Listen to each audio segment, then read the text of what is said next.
Dante's Boxing Nation, what's going on, guys? So today, Regis Prograis, he'll be defending his WBC title for the first time against Danielito Zorrilla. Regis, he should definitely win this fight, and the longer he keeps that belt, the better chance he has of landing the biggest fight of his career and the biggest payday.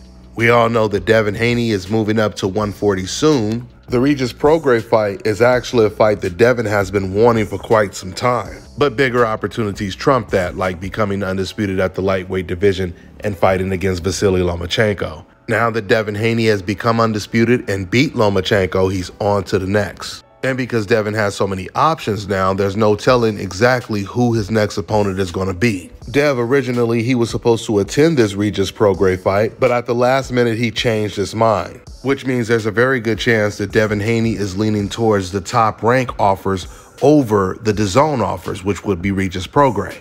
Bob Arum said that he's going to offer Devin Haney either the Shakur Stevenson fight, a Lomachenko rematch, or a Teofimo Lopez fight.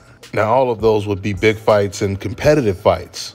Now, when it comes to the Regis Prograis fight in particular, because of the new weight class, because of Regis's style, his aggressive style and skill set, it would definitely be a very intriguing fight. In fact, DAZN's Sergio Mora, he's picking Regis Prograis to beat Devin Haney. He believes Devin Haney is not going to be able to deal with the power and the size. Sergio, he said, I would have to say right off the bat, Regis Prograis, he's a natural 140-pounder. A very smart, strong southpaw. The resume is there. The power's there. The style's there. And the hunger's there. Ever since Regis Prograis lost to Josh Taylor, he's won 4 in a row, all 4 by knockout. I think power will be the deciding factor here, and Haney has already been shook at 135. I think if he steps up 5 pounds north, it's going to be a big difference against a monster like Regis Prograis. You know, it amazes me to hear some of the things that you hear Sergio Mora say, because I would expect that to come from someone who is a casual fan, not someone who covers boxing for a living and has actually been in the ring and has boxed professionally for years.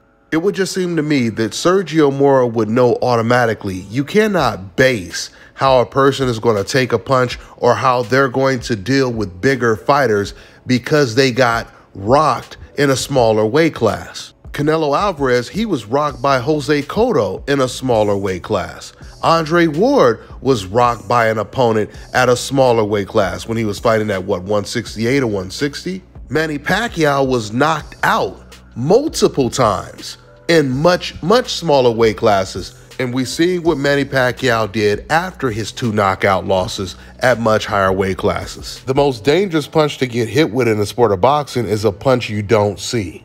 It doesn't matter what weight class you're at. It doesn't even matter if the person who hit you is the hardest puncher in the sport or one of the hardest punchers. He doesn't even have to be a puncher, because there have been a lot of fighters in the history of the sport who had a really solid chin and end up getting knocked out by a person who was not known for his power.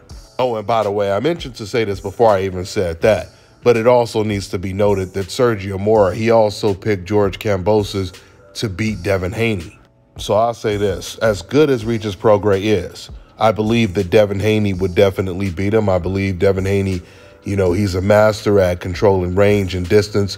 He just steps his game up. The better the competition, the better performance you will see from Devin Haney. Eventually, we're going to get a big announcement from Devin Haney, and it's going to be against, hopefully, one of those viable opponents. But if Devin Haney does decide to fight against Regis Prograis next, then people like Sergio Mora picking Regis Prograis to win the fight makes the fight just that much bigger. Let's see how it all plays out. That's all I got for now, guys. I'm on to the next one. All right, now check this out, guys. If you're looking to repair eczema scars, burns and bruises, dark spots and blemishes, the fever blisters, diabetic ulcers, this right here is the perfect product for you guys. It's called LO Deki Face and Body Oil. Athletes and top-ranking boxers, they're also using it after training to reduce swelling, inflammation, and to ease the pain. So get yours today. Go to lodeki.com, like them on Facebook, and follow them on Instagram.